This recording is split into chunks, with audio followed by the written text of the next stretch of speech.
आणि बुद्धिमान विद्यार्थी बसताना सरळ असतात. कारण की जे सरळ बसतात त्यांचं लक्ष लागतं व्यवस्थित.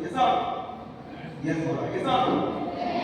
मोजून एक 20 ते 25 मिनिटं बोलणार आहे, पण या दरम्यान विद्यार्थ्यांचं लक्ष नसतं उभं करून कोणताही क्वेश्चन करू शकतो. कारण फक्त इट्स ओनली फॉर यू.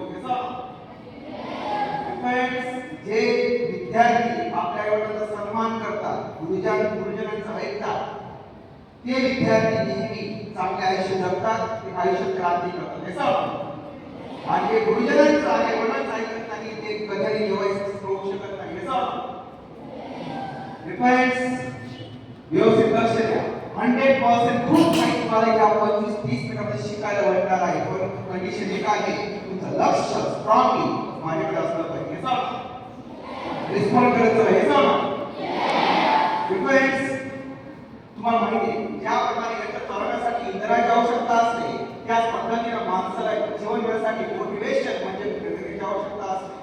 असं म्हणतात की ज्यावेळी पाय चालतात फक्त आणि फक्त अंतर कापतात, म्हणजे डोक्याला चालतात की आपल्या ध्येयापर्यंत पोहोचतात.